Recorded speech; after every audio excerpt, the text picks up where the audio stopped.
Good evening. Hey, Danny, how are you? I'm good. How are you? Doing very good. Thanks for participating this evening. Yeah, no problem. Just trying to work around here, get my right speakers and audio set.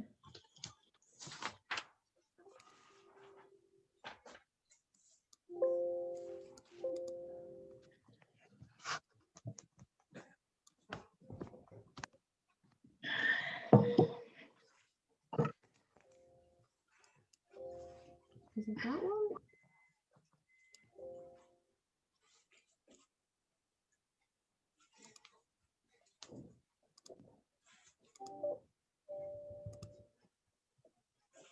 Not my big speaker.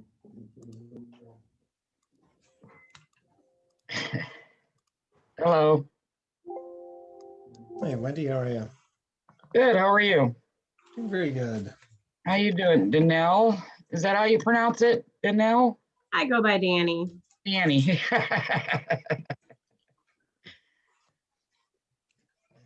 All right, I'm going to stop my video here for a second. I gotta run down the hall real quick. I'll be right back. All right.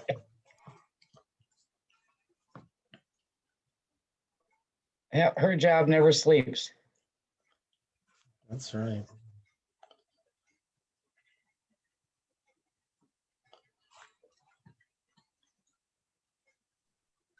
Hello, everybody. Hello. Hey, Antoinette, how are you?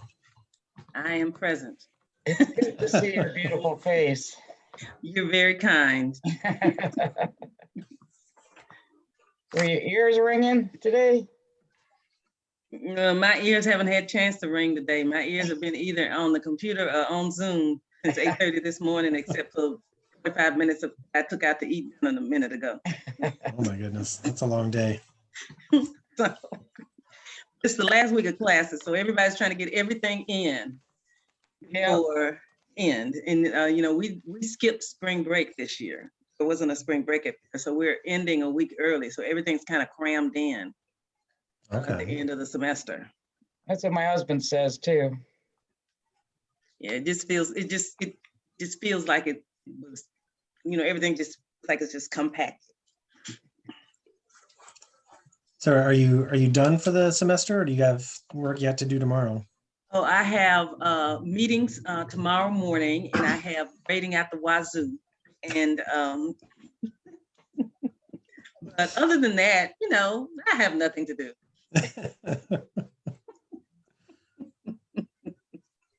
That's how my week was last week. Finals next week, though. The finals, most of my classes, I have a lot of writing intensive classes, so they usually don't get finals. They usually get a final project. Allow me having all this stuff to grade. You were going to try to live stream this on Facebook this evening.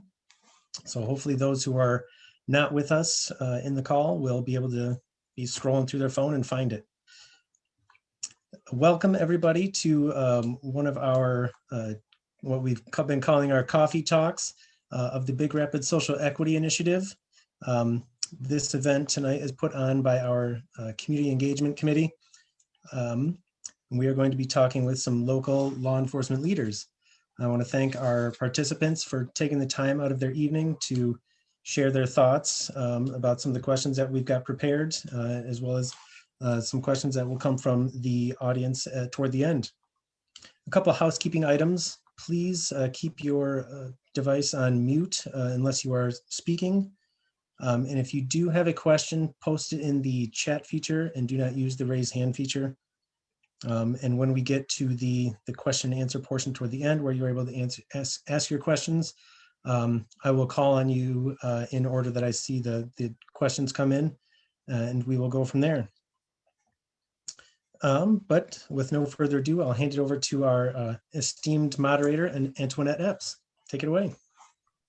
Good evening, everyone, and thank you all for joining us this evening. Particular welcome and thank you for our guests. It's been my privilege to work with this group and moderate our coffee talks. So What we will be doing as far as the order of the event, I will introduce each panelist. I've been given some introductory remarks from each of them. And then each panelist will get opportunity to make an opening statement. Then we'll proceed to the questions. First, I want to introduce Director John Allen, who is the Director of the Department of Public Safety at Ferris State University. He joined the Ferris in March of 2021. He has been in law enforcement since 1995 and recently retired as police chief for the city of Melvindale, Michigan, which is located in the Metro Detroit area. Director Allen has a bachelor's degree in public safety studies from Siena Heights University and a master's degree in emergency management and homeland security from Eastern Michigan University. He is a graduate of the FBI National Academy and is also a graduate of Eastern Michigan's School of Police Staff and Command. Welcome to our event this evening, Director Allen. And if you would go ahead and give us your opening remarks, I would appreciate it. Well, thanks for having me. I appreciate this forum. I appreciate everybody's time. And I look forward to an honest discussion about policing in America. And I also want to say I'm new to the area, and I appreciate everybody that's welcomed me to the area. And I appreciate working with each of you in the future. Thank you. Thank you very much. Next, we have Chief Danielle Haynes. I'm sorry, Danielle Haynes. I'm sorry. Chief Haynes was appointed in March 2020. She has been serving the Big Rapids community for the past 19 years. She began her career with the Big Rapids Department of Public Safety in October of 2002 after she graduated from the Michigan Police Corps Academy that was held on the campus of Ferris State University. She was born and raised in Marquette, Michigan, and graduated in 2001 from Northern Michigan University with a bachelor's in criminal justice. She's known from an early age that she wanted to be in law enforcement, and in part because of the relationship she and her other young students had as she was growing up with their DARE officer. She recognizes how important it is to be chief to help foster those same relationships within the department among the officers and the community.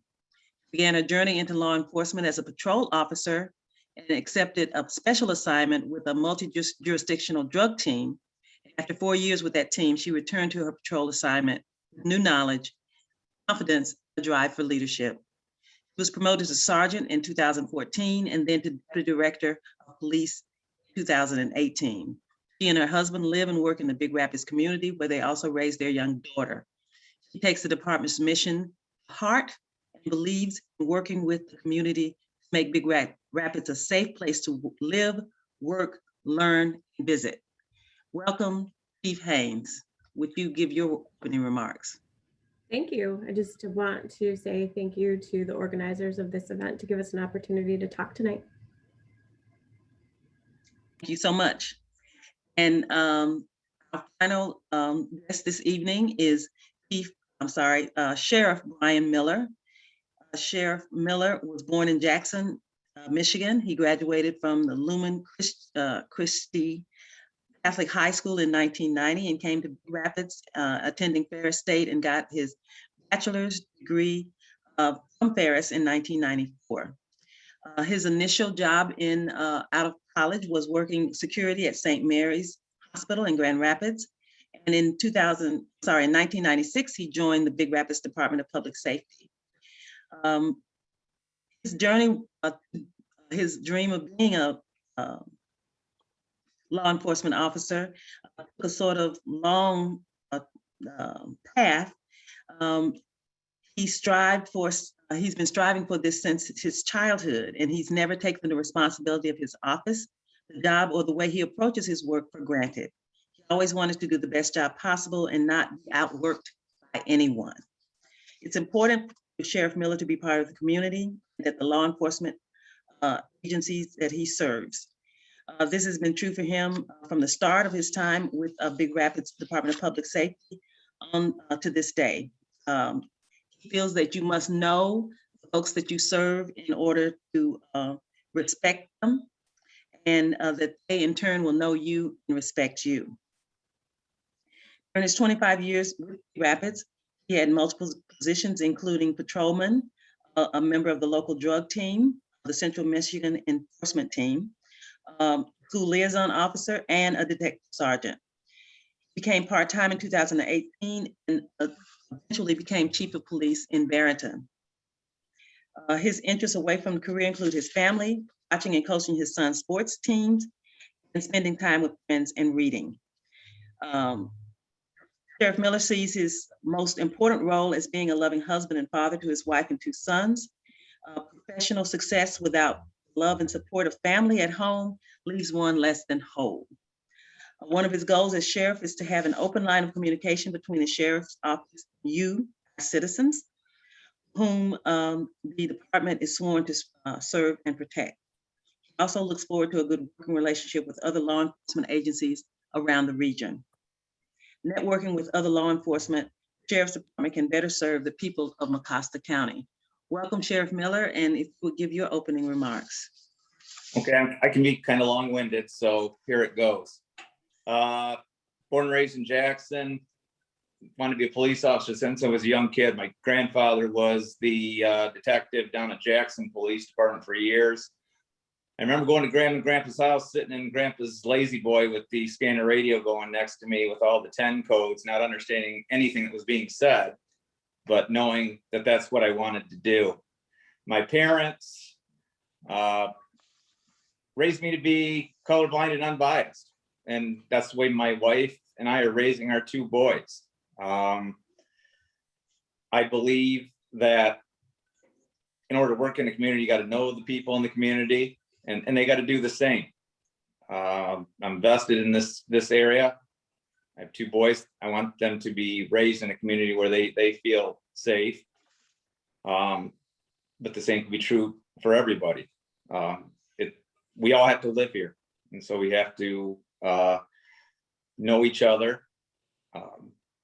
And I think that's important for all of us. So I do appreciate it and look forward to this evening. Thank you so much. We have a list of prepared questions. The way that this part of the coffee talk will proceed is I will ask the question, and each of our guests will have an opportunity to respond to the question in turn. We will start with a different guest on each question so that the same person doesn't have to go first every time. Try to be kind of fair there. So we'll start with that first question. And it is, what is your policing philosophy? And we'll start with Director Allen. Thank you. My police philosophy is kind of similar to what Brian just said. It's community oriented. You have to build trust and legitimacy by forming relationships within your community. So I'm new to this community here, but I'll just give you some examples of where I came from. So you have to build relationships with elected officials, religious leaders, citizen groups, people within your businesses, your school personnel, media.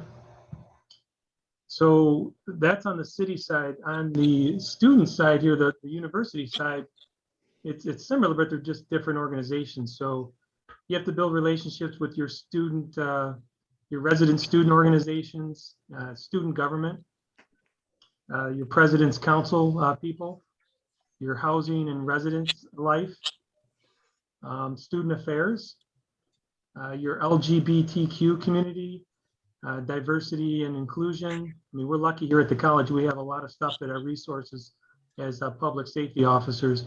We have Latin studies, multicultural studies. So you have to build foundations and relationships with all your community partners to be successful in law enforcement. Officers and administration, we can't do our job without citizens and support from our community. So you want a foundation to form partnerships so you can all solve problems together as one whole community. And also I'd like to say that you have to be accountable and transparent. You have to have up-to-date policies And it's not good enough just to have the policies. You have to inspect what you expect. So you have to have policies in place to monitor some of those policies, like use of force. Anytime there's a use of force within your community, it has to go to somebody else to look at besides the officer. It can't just be thrown in a report and not checked by your supervisor. So here we have supervisor check it, then it goes to our assistant director, and then it finally goes to me. So you have to inspect what you expect. You have to use the latest technology, which is cameras and social media, and you have to have the best training and try to educate your department the best you can. And I believe the best way that we can get out there and build trust is in non-enforcement activities. I mean, you're not building trust when you're arresting somebody. I mean, that's the unfortunate part of your job, or if you're giving somebody a ticket. You can be courteous and be professional and be empathetic towards people, but people just react different about, getting a ticket and stuff like that. So that's my philosophy in a nutshell. We're, like I said before, we're fortunate here at Ferris State University. Our officers are able to do a lot of stuff besides enforcement. So they're assigned to halls here. They do drug, alcohol abuse training, date rape training. We do security escorts here. So if a student feels unsafe, they can call our office and we'll provide an escort to where they need to go. So I'm fortunate to work in a great environment here that supports public safety and gives us an avenue to do more than just enforcement. I think the last thing we want to do here is enforce laws. We want to educate and make sure people are safe. So that's basically my philosophy in a nutshell. Thank you so much for that, Director Allen. And now we will hear from Chief Haynes. Thank you. I don't want to repeat too much, but we also are very community oriented, focused in our philosophy here. For many years, since I started in 2002, we've been a community oriented police department. We had bike patrol, downtown officer, a housing officer. Those important roles all worked with organizations in our community, Big Rapids Public Schools, Housing Commission, Community Mental Health, to problem solve. Staffing issues came throughout the years, and we have finally been able to get back to a point where we took that housing officer position and used that to create a crime prevention and community relations officer. Since implementing that in August or September of last year, we've done a lot of outreach, as much as we can during a pandemic, to engage with our community and to keep those partnerships going. Some of those items include Coffee with a Cop. We also did our first ever and annual, we hope, gift drive, Season of Giving gift drive. Recently, we started the Dog Watcher Walk, which is a neighborhood watch group to just be aware of your surroundings and report things back to the police that are unusual or suspicious to help safety in those neighborhoods. Sheriff Miller and I, along with our staff, have been working hard to have a youth academy begin this summer, which is targeted to 12 and 14-year-old boys and girls who may have an interest in public safety. So in that sense, we're also trying to start the recruiting process a little bit early and get them interested, as both Brian and I were interested as children.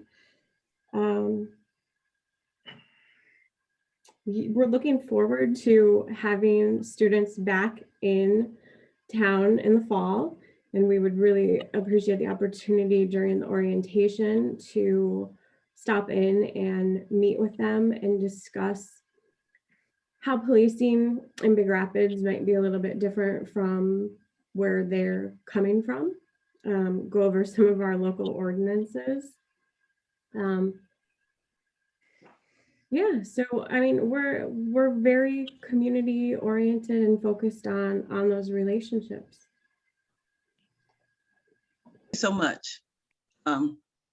Sheriff Miller? Well, the reason I got into police work in the first place was because I was community minded. Nothing that was never more evident than probably 7 years of my time at the Big Rapids Police Department when I was a school liaison officer. I think that's truly when I built relationships that have carried through the years. Best 7 years of my life in law enforcement, in all honesty. It's not very often when you can go home at night in law enforcement and feel like you made a positive impact in somebody's life. Every night I went home when I was a school liaison officer, I know I did that. And because of the rapport and those relationships that I built during that, a lot of that's carried through the years, where even after I became the detective at the city, I would have former students who were out of school come to me about maybe being sexually molested or otherwise by different family members. And they came to me because they had that relationship with me. And that's always been something I've held close to my heart and think is important. Taking over here at the sheriff's office, I'm trying to bring more of a community-based way of doing things that I don't think has always been here in the past. I want to make sure that we're accountable, that we're transparent. Some of the ways that I'm doing that here is by opening up to the media, our community that we're serving, and letting them know what we're doing, the complaints that we're taking, things that are going on here at the office, who our employees are. Again, we can't serve you if we don't know you and you don't know us. And the police are the community and the community are the police, as far as I'm concerned. So I think that's important. We're doing that through social media. As Chief Haynes spoke about the Youth Academy, something else that we did when I was at the Big Rapids Department of Public Safety that myself and another officer had started there was the National Night Out, National Crime Prevention Awareness Evening. That was always, I don't think we had it last year because of the pandemic, but something that I held close to my heart, to see the community come and for us to interact with one another was just something that is still very important to me. So just being transparent and open about who we are. Thank you so much. The second question. The Civil Rights Division of the United States Department of Justice has listed excessive force, racial profiling, discriminatory harassment, false arrests, coercive sexual conduct, and unlawful stops, searches, and/or arrests as major concerns regarding policing in the United States. What has your police agency done to better equip officers to avoid these troubling practices at Ferris, in Big Rapids, and in Mecosta County? And we'll start with Chief Haynes. Thank you. So to become a police officer in the state of Michigan, most officers will attend a police academy that's about 20 to 22 weeks of training. Once they've completed that academy successfully and get hired on with an agency, they will go through a field training program. That program is generally another 16 weeks of training on our policy and procedure. Once they become a full officer within the department, that policy and procedure training doesn't just end. We continue to update those based on any legislative changes and best practices that come from that. We've been providing tools to our officers to help our agency be as transparent as possible within our community. And one of the things that we've done to do that is issued body-worn cameras. In addition to those things, our officers know how important accountability is to me and the organization. Thank you for that. Sheriff Miller? Well, this is a tough question for me. I had let Mr. Epley know that when we first received this question. Being in office only 3 months, I'm still trying to gain my footing, in all honesty, with what we have here, and trying to mold this office to be one that our community can be proud of and can look to, and know that there's a standard here. So we're still trying to do that. With that, we've had in-service training the first month. Myself and Undersheriff were here. Moving forward, we believe that our office has to be better trained. And a way to do that is, right now, with our budget being what it is, we're looking forward to next year and really increasing that, but we can always do some in-service training.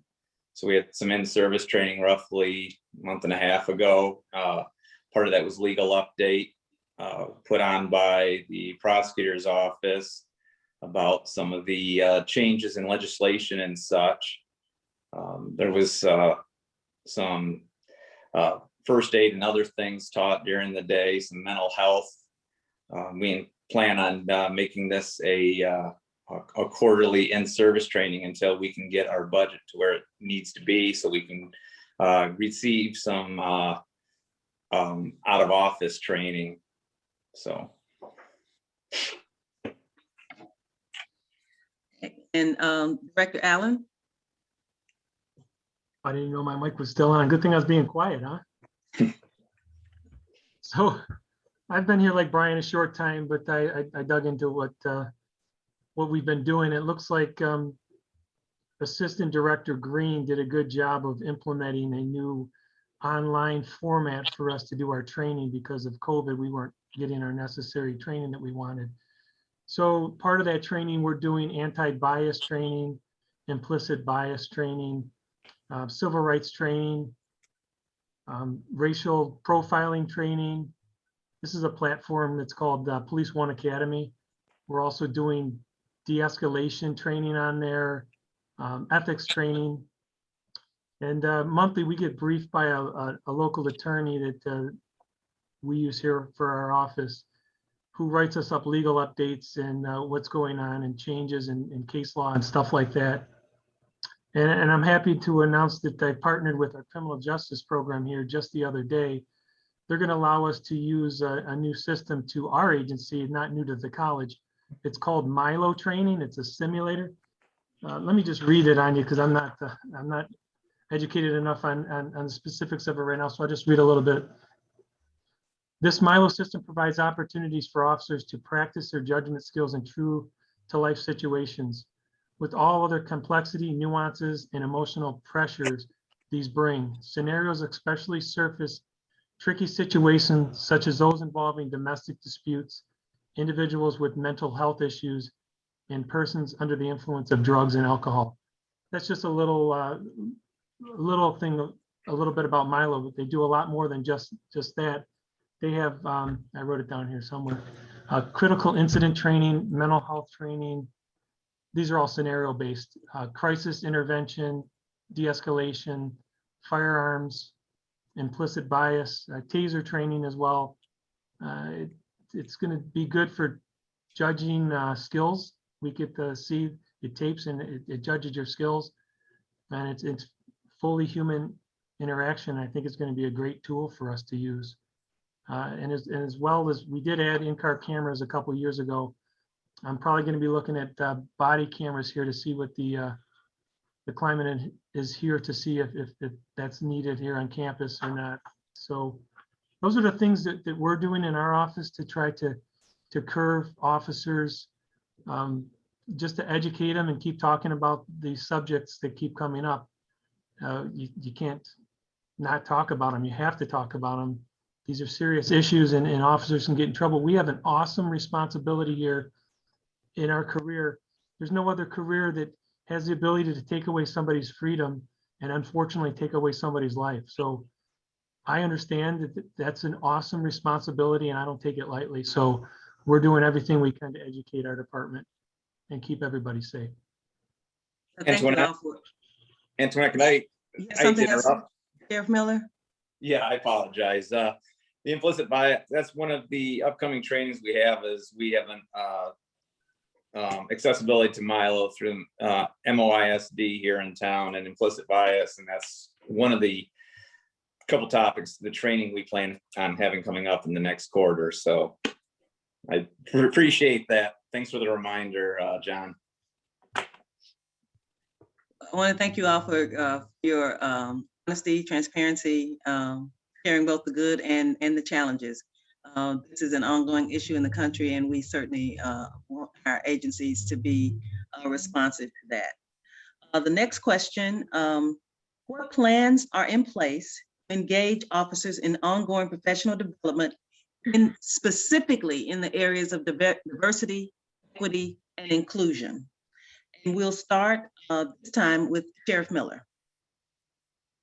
Well, honestly, this is one that I think is important. And when it comes to the interpersonal communication, I think that's where the implicit bias education comes in. I don't believe they've received it here. I received it through Big Rapids when I was there and found it very educational. That I can honestly say that's something right now that we have not had an opportunity really to look at. There's so many other factors that we're working with right now, but in today's day and age, it's something that is important and something that we need to address and look at as we move forward. Thank you so much for that, Sheriff Miller. And now we'll have Director Allen. Thank you. I'm so fortunate to work at the university. We have a lot of stuff at our disposal. So I'm part of a Climate on Campus board here, and we just discussed this topic today about enhancing our training throughout the whole university, not just the public safety department. So we are going to be looking at ways to do that. And like I just previously said, we have an online platform that we've used. You know, online platforms aren't the best educational tool, but it's an educational tool nonetheless. So these are 2-hour segments that the officers have to go through. And it's constitutional policing. It's, like I said before, anti-bias, implicit bias. One of the ones that we have to take every year, well, we're taking all of them every year, but dealing with emotionally disturbed persons. That's a big thing that, you know, unfortunately, police have to deal with emotionally disturbed persons. You know, it's just, they're part of our community. So unfortunately, they fall in the lap of police sometimes because they try to self-medicate themselves with drugs and alcohol, and we find ourselves in the mix of this. And we have to learn how to be patient and empathetic and learn how to deal with individuals that have disabilities like that. And like I said before, I'm fortunate here. I can bounce stuff off of our university's diversity and inclusion department, our LGBTQ area, our Latin studies. We have equal opportunity here. We have multicultural services. So I'm really blessed to have all these tools at my disposal.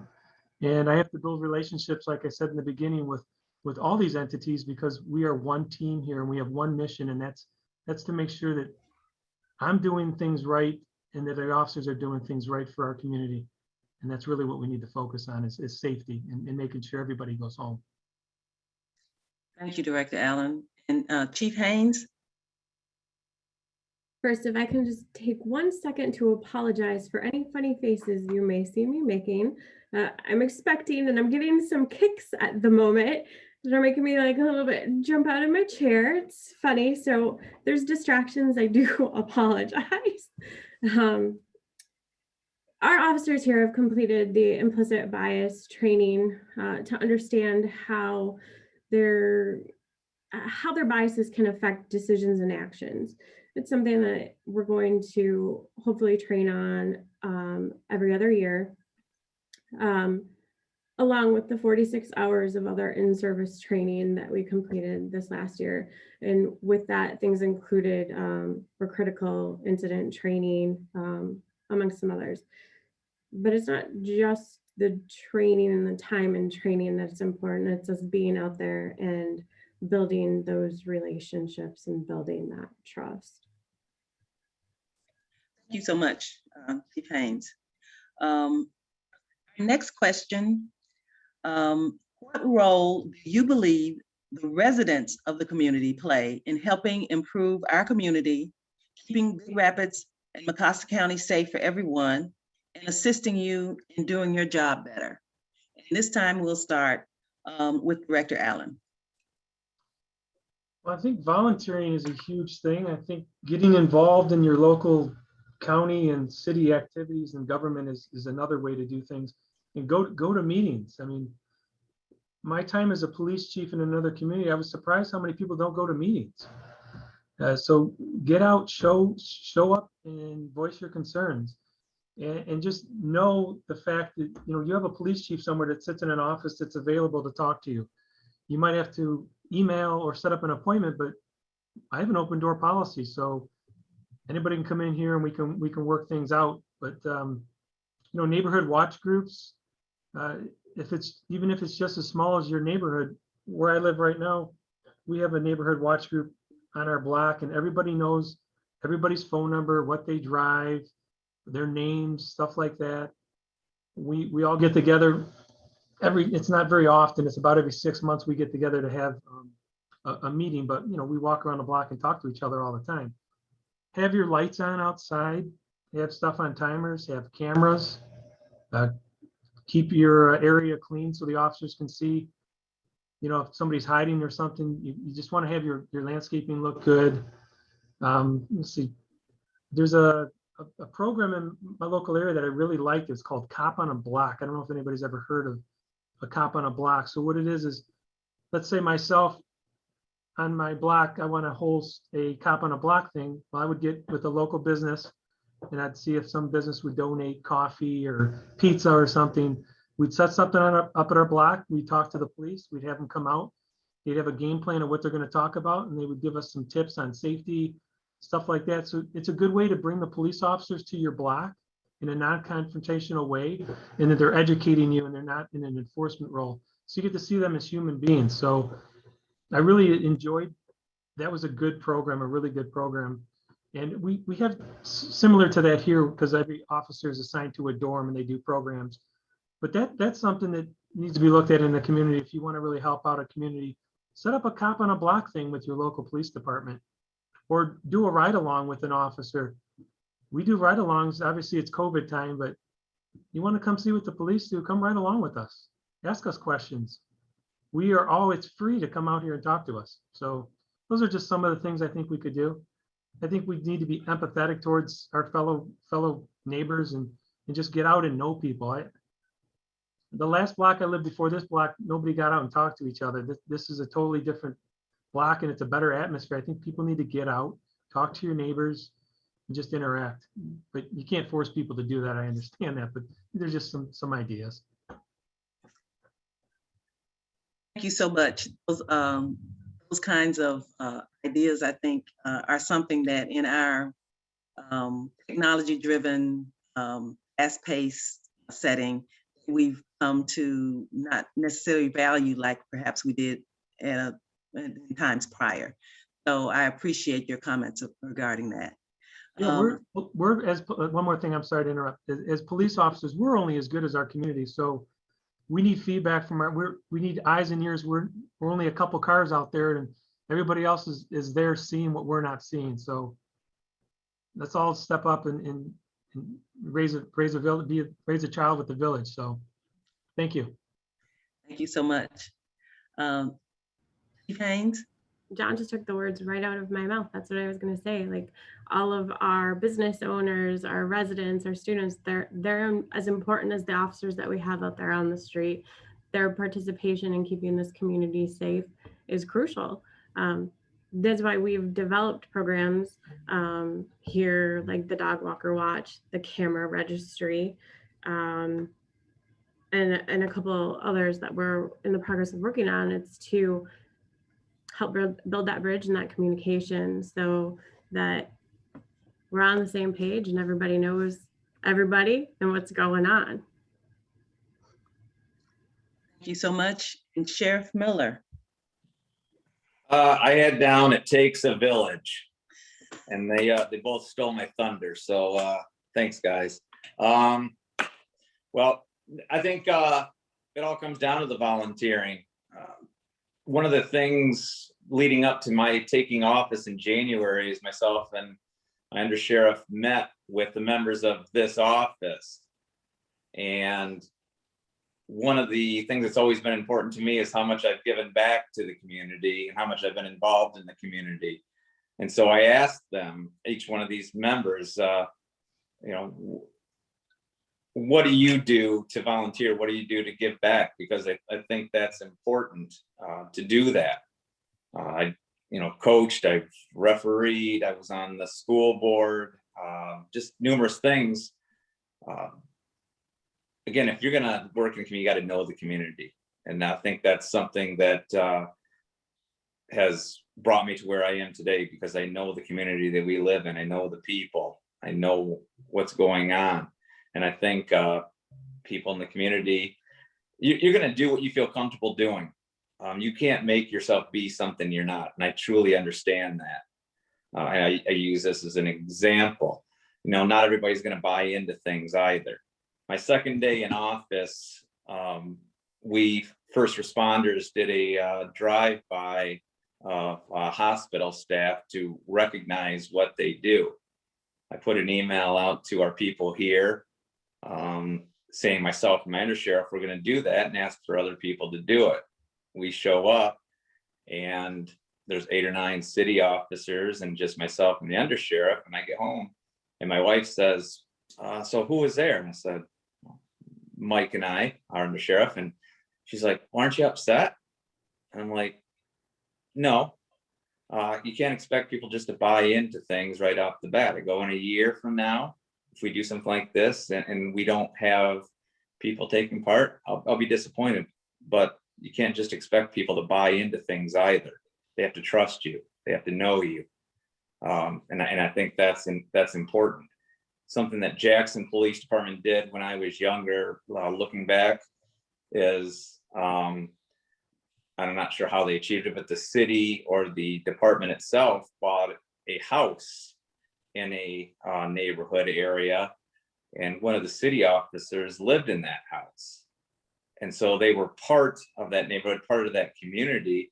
And I always look at that and think, man, that would be great to do here if we had the circumstances, because I just think that that's so important.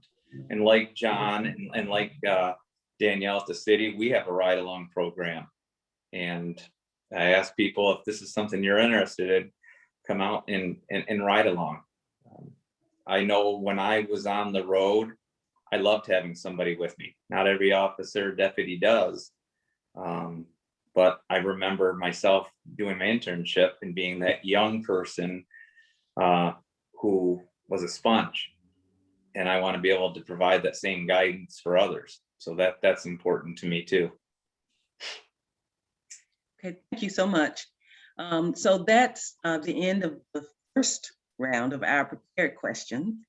And I'm going to turn it back to Jonathan to call on persons who are ready to, who either submitted questions or ready to submit questions. Yeah, we've got a few in the chat already. I'm going to step out of order here because I did receive an anonymous question. And this will be for all 3 of our panelists here. How do you and your officers talk about the national police violence and accountability issues happening in our country right now? And we'll go alphabetically. Director Allen, if you want to take that first, that'd be great.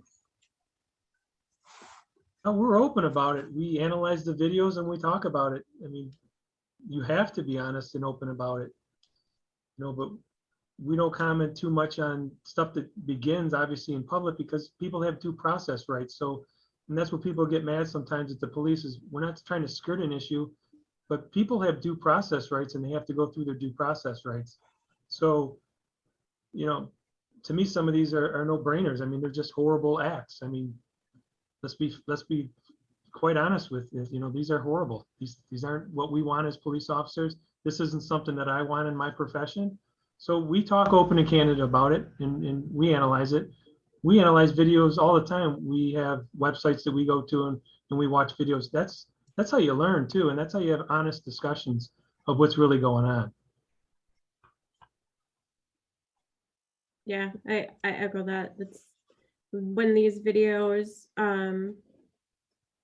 present themselves, we watch them and learn from them and have frank conversations and discussions about them. We don't agree, but we can't rush to judgment either. There's a lot of things that we have to wait to see exactly how that investigation really unfolds. But yeah, we have to talk about it. It's how we learn. It's how we grow. And like those two, a lot of times these videos aren't just shared interdepartmental. I mean, inside a department, but we share them interdepartmentally. A video of something so that we're all learning from it, taking from it, and making sure that whatever may have happened in that video doesn't happen here. We all have this vested interest in this community and care about this community and don't want to see those kind of things happen here. All right, thank you. And then we'll jump back into our order here. Our next question is going to come from Mayor Hoganson, and he asks, how does your department assess, keep pace with, and manage community expectations?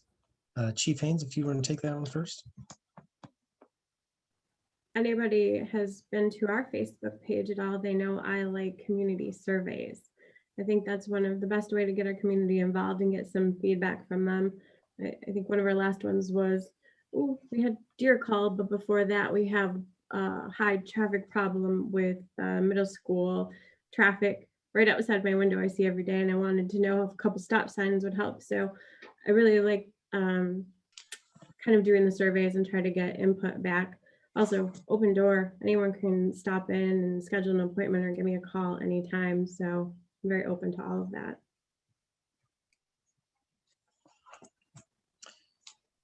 Sheriff Miller? Well, the best way to assess is actually being in the community and talking to people. I think I've received more feedback from having interpersonal communication with somebody and sitting there and talking to them than I ever have through an email or a call. But we're always available. I receive an email or a call daily from people with questions, concerns, positive feedback about things taking place in our community or with our deputies. So I think that's the most important thing, is if you're in the public in the first place, that interpersonal communication, that one-on-one, you can't beat it. That's why it's been so hard for me the last year or two with doing Zoom meetings and things like this. Wendy Nystrom, I think, is part of this. She can attest. Once we started having face-to-face meetings, I'll take that any day over this. So I think that's important.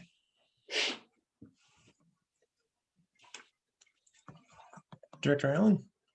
I agree with Brian. Being out in the community is the best. I ask people all the time how we're doing. You know, I think it shocks some of them when I stop them and say hi to them and I say how we're doing. But I do. I live here on campus. I live in a dorm, so I got the true student life here. So I wouldn't have it any other way. I'm getting the best experience I can. I'm living life through what students see. I work out at the rec center, so I see the kids at the rec center. So you have to get out there and get a pulse on your community, like Brian said. You have to know. But there's other ways. In my last job as the chief of police, I was overseen by a public safety commission board, which I think is excellent. If cities want to do something like that, it's 5 citizens that are, appointed by the mayor for 5-year terms, and they oversee the whole management and governance of the police department. So I'd have monthly open meetings with them. We talk about stats, we look at demographics, we look at everything, tickets, arrests, we look at all that kind of data, and we assess that. Now, they also approved all the rules and regulations. So I didn't have total autonomy to just throw out some policy. Our city attorney would look at it, they would look at it, and then our city council would look at it. So I thought that was a really good way of doing policies and procedures for a police department. So basically, like Brian said, I think the best way is to have a pulse on it. But yeah, at one point, I'll probably have to put a survey out here to see too, because you don't get to everybody.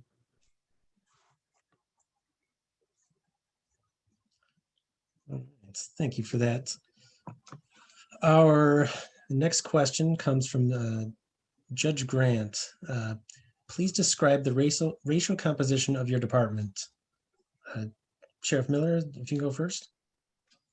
Well, our racial composition right now is we have all white males and females working here. That hasn't always been the case in the past, although it's been a distant past, in all honesty, when we had any other racial makeup here.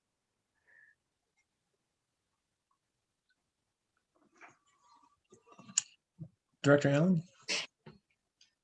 I believe there's only 12 officers. Well, I know we only have 12 officers. There's one female, 2 minorities, and then the rest are white males. And we have a bunch of student employees too. So, and one thing I'm looking into is trying to attract more diversity here within our department, within the student side as well. So, it's a good question. Thank you. We have 18 sworn officers when we're at a full staff. Currently, we have 2 Hispanic males, 1 other female besides myself, except we will be hiring another female graduation from the academy here from Ferris, and she'll be starting May 3rd. So we're looking forward to that. Recruiting has been difficult. We have another posting right now to fill another vacancy, and that posting has been out for 2 weeks, and we've had 1 applicant. So it's hard. If you were to look at all of the police job postings out there in Michigan right now, there are hundreds to choose from. So it's a little depressing that we've only had 1 applicant so far, and it's making it difficult to get that diversity within the department. That's a good point. If I could just interject real quick, if anybody doesn't mind. There's a huge problem with trying to find candidates to be police officers right now. So when I was the chief at the last job, I had the same problem Danny had, is we get 3 or 4 applicants. That's it. And thankfully we don't need to hire here at the university, but I suspect that's going to be a problem in the future when I need to hire. And if I could add to that, this is nationwide. I know that 2-3 years ago at a detective meeting at the Mount Pleasant Police Department that I attended, instead of talking about investigations and such, we had a roundtable about the lack of, and I say quality applicants available in law enforcement. You always have those applicants, but I don't want to just take somebody on. They have to be something quality, something that is going to represent our office to the highest point. And I think that's a problem nationwide right now. And thank you for addressing that, what each of your departments is doing to address that diversity in your own departments. Our next question comes from Dr. T. What are the responsibilities of the New City Hire Pride Center? Will these trainings be available to community members or Ferris students? Am I reading that correctly?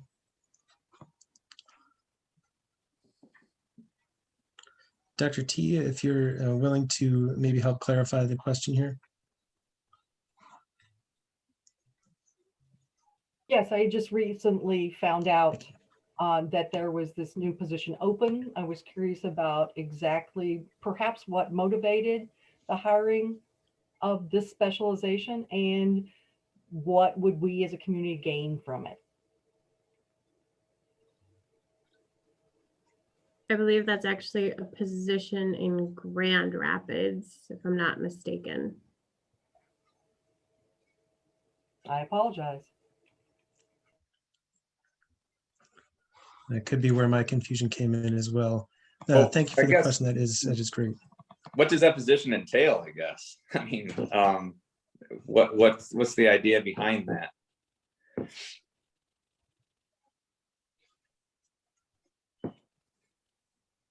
Here I'm sorry, the description here does not indicate what, Okay. what prompted it.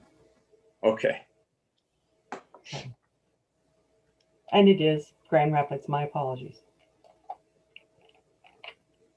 That is all right. Well, thank you for the question.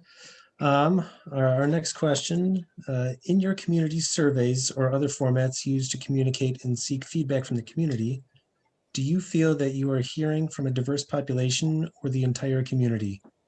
If not, what can you do to seek this feedback and hear this voice? Director Allen, if you want to go first, that'd be great. Yeah, if we did a survey, we would send it out to a university-wide. Now, that depends on people doing the survey, and we can't force people to do the survey. So we'd be getting the data, obviously, the people that would submit it back to us. But we would send it to the whole group. So that's our goal. We want to have as much people within the community and get a good, diverse response. We just try to expand our reach by using the different social media outlets. I always have my crime prevention community relations officer get on the radio station, which he likes to do frequently whenever we have one of these, to try to reach as many people as we can. I think we've done a couple news interviews just to let them know that the survey is out there. But again, with the survey, it's people have to want to participate, and we can't force that. I think social media is important.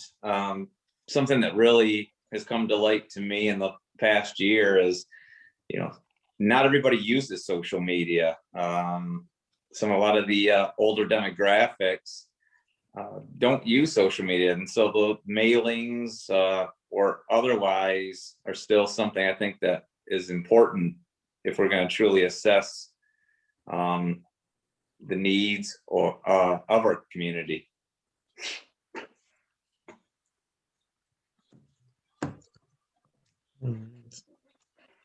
Thank you. And we did get a little clarification in the chat here about the previous question. City of Grand Rapids is contracting with Grand Rapids Pride Center to conduct inclusivity training specific to interactions with the 2 SLGBTQ plus community.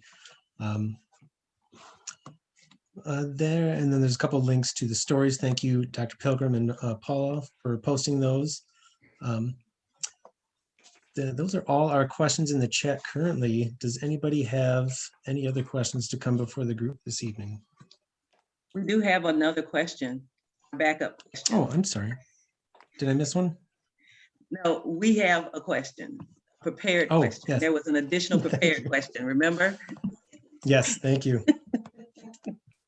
So we did have one more prepared question. It had to do with how you each see your agency fitting into the larger community, things like events and opportunities to engage with the community at festivals and things that we hope we're doing soon again with those types of organizations, churches, civic groups, and so on.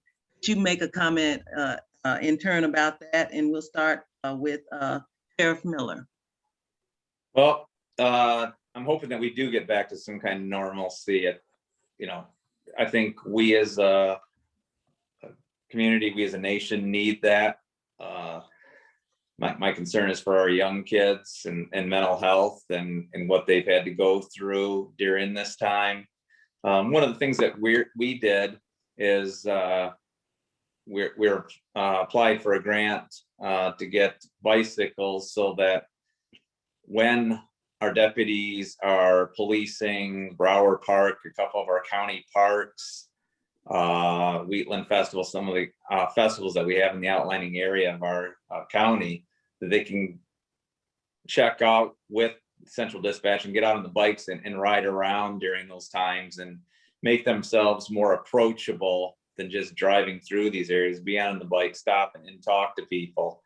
I thought that was something we did very well at the city of Big Rapids when I was there 12 to 15 years ago, is having bike officers in our student housing area.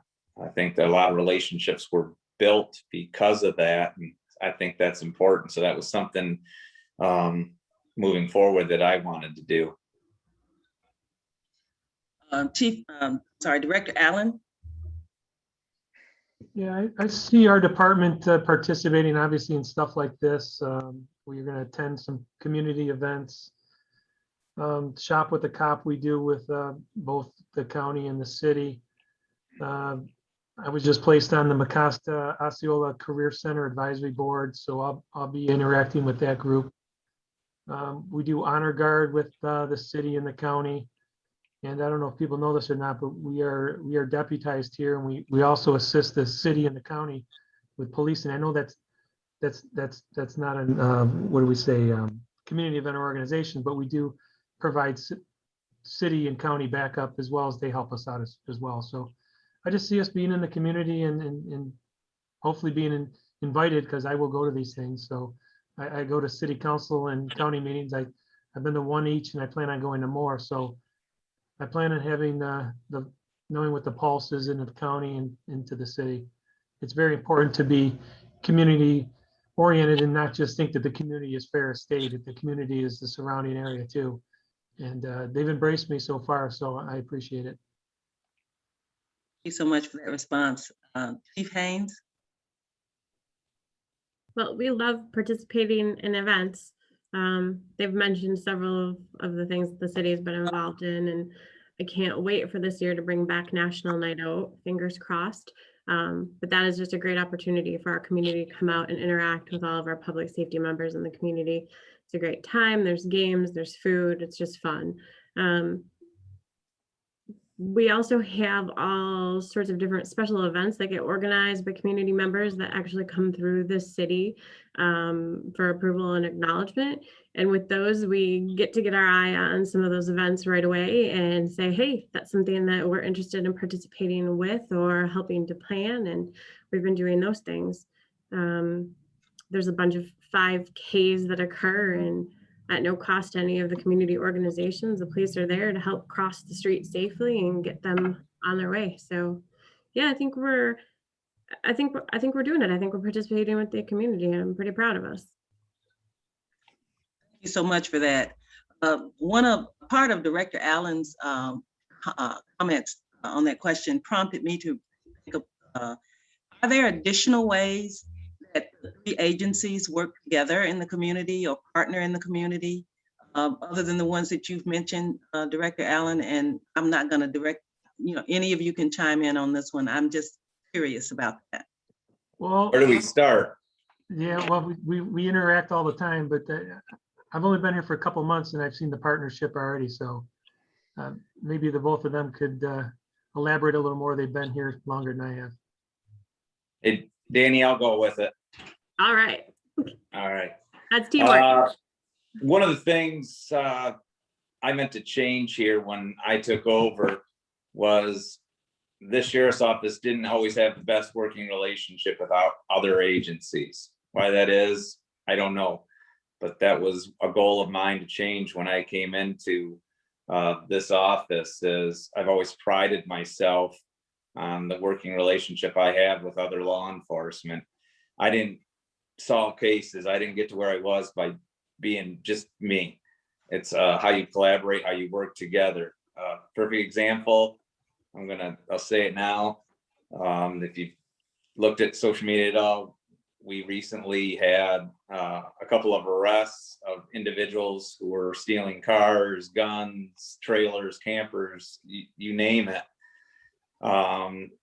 Between Osceola, Newaygo, Mecosta, down to Kalamazoo, Van Buren, Cass, Allegan, Ottawa counties, and to see the working relationship and to see how we work together, and the city of Big Rapids, just as important, how to see how all of us work together was amazing, and how we continue to communicate with each other on developing our cases and recovering property and making sure that we're identifying it and getting it back to the people that own it.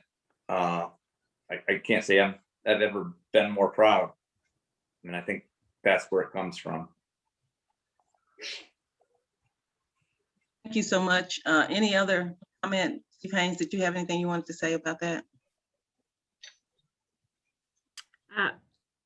Sheriff Miller covered it. We had a pretty terrific week here locally with some of the investigations, so it was good. My final nosy question, actually, the personal question of mine.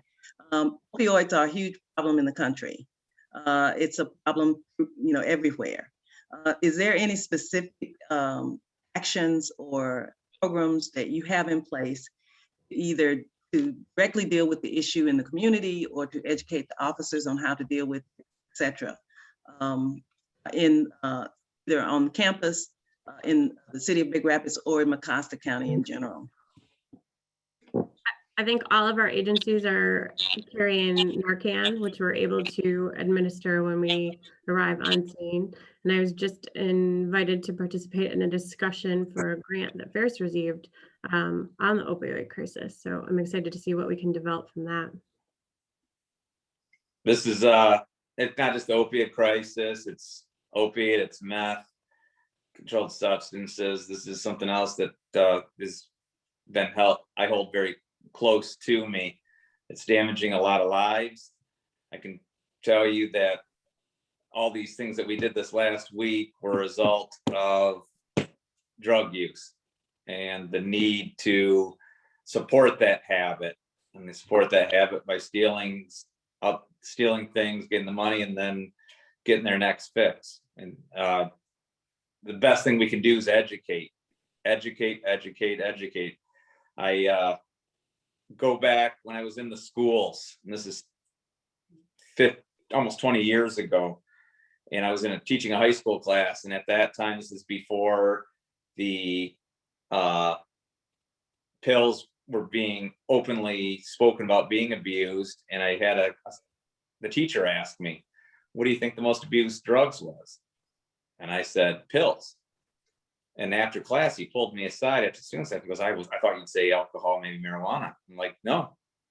The accessibility to the pills at the time and the way that they were being prescribed was leading to an epidemic.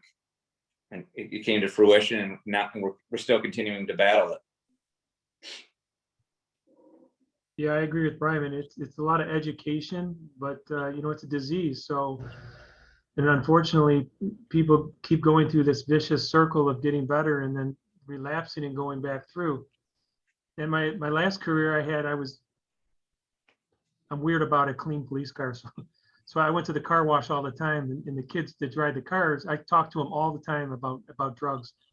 I bet you that 5 or 6 of those throughout my career died that worked at that car wash over drug overdoses. It's sad. And I talked to them all the time because I had a canine officer for 9.5 years. I mean, I was a canine officer. I had a canine partner.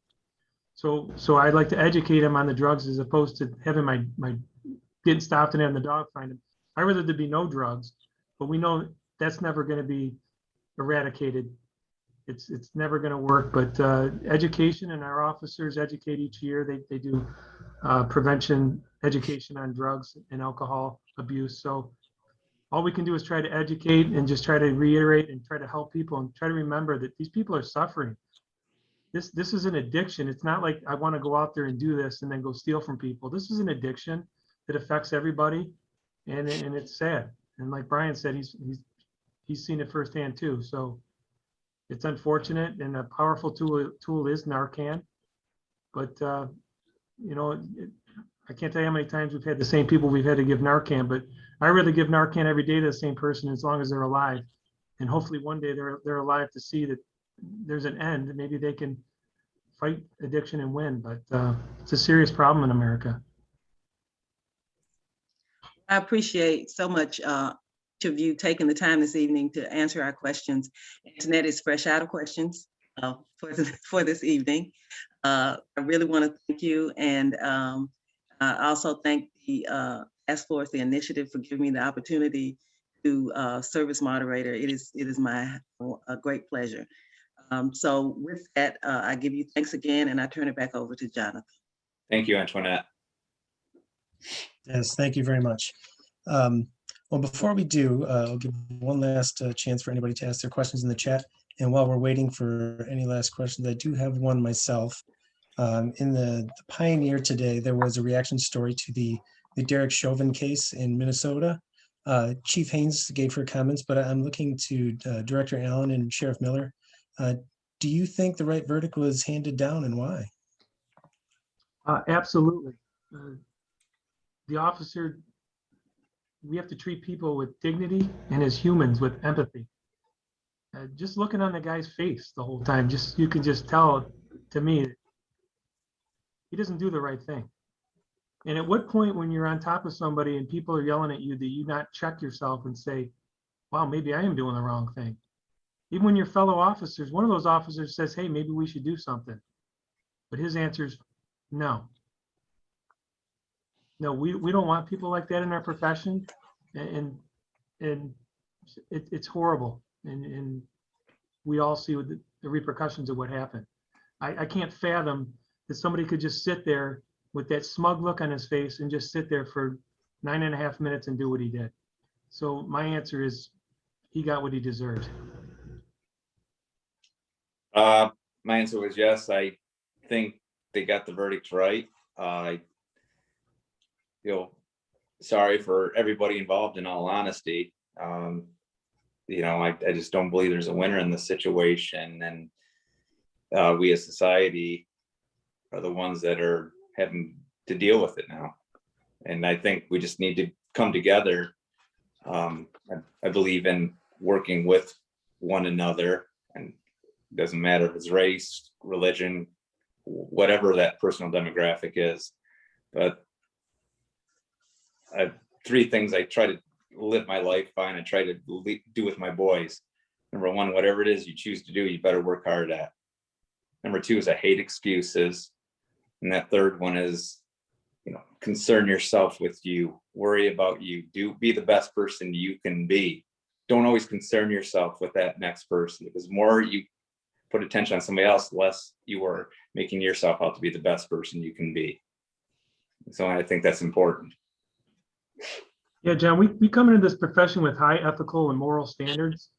And I'm new here and people don't know me. My background as the chief of police, I had some excessive force cases, and I had to terminate an employee. I had to suspend an employee for 30 days and put him on probation. So my tolerance level is 0. So just to let people know, that's my background. Thank you both for that. We did have another question come in the chat here. What do you wish our community knew about your department and the role you play in Big Rapids? Chief Haynes, you want to go first? Sure. I think to start, police officers, it's a profession, it's a job we do, but we have dads, fathers, uncles, brothers, sisters, moms who are here, who do this job every day, holidays, nights, weekends, 24/7. And they're truly, truly dedicated to this community. I encourage anybody who's interested to log on to our website and do a ride-along application to come and spend some time with us. I just think it's a really good opportunity, and we've offered it for years. And I think that's one of the best ways to see what it is that we do every day. And it's not glamorous. It's sometimes just getting a stray dog, not stray chickens or cows inside the city. But it's what we do. So I think just having the opportunity to have somebody come and ride along with us, if they're really interested, would be a great thing. We as law enforcement, this community have taken an oath to uphold the Constitution of the United States and the Constitution of the state of Michigan. Safety and security for our community is utmost importance to us. We have a vested interest in the community, not just because we're law enforcement, because we're community members too. As Danny said, we're fathers, wives, uncles. one thing I've tried to preach here since I took over is teamwork and family. I'm very big on family. Nothing is going to come before my wife and 2 boys. I love them more than anything in this world. I'd do anything for them. I wouldn't have run for sheriff if my wife hadn't.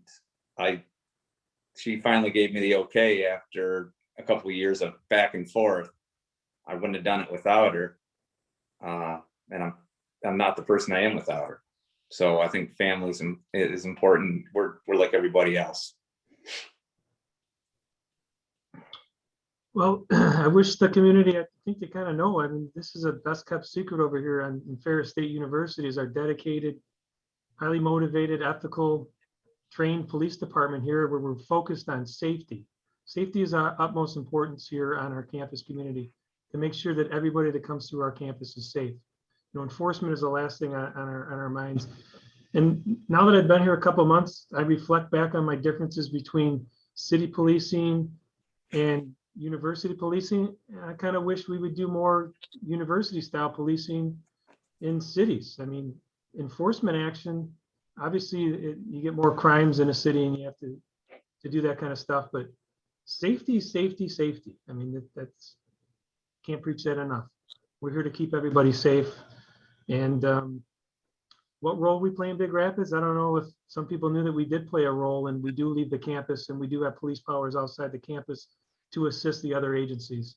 So I don't know if people knew that or not, but we do provide that service when they need assistance, which means your citizens need assistance. So we're there from the university community to help out in the city and the county.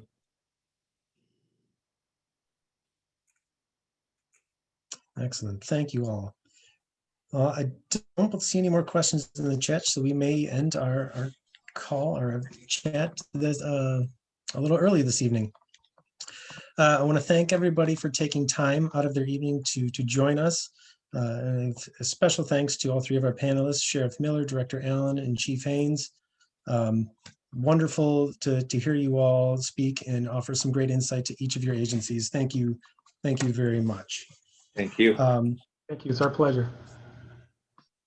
This has been our fourth installment of our coffee talks. We do have another one tentatively scheduled for early June. June is Pride Month, so we will be reaching out to members of the LGBTQ community to speak as panelists on that event, and that is tentatively scheduled for 6 weeks from tonight on June 3rd. Stay tuned, more information will be coming about that.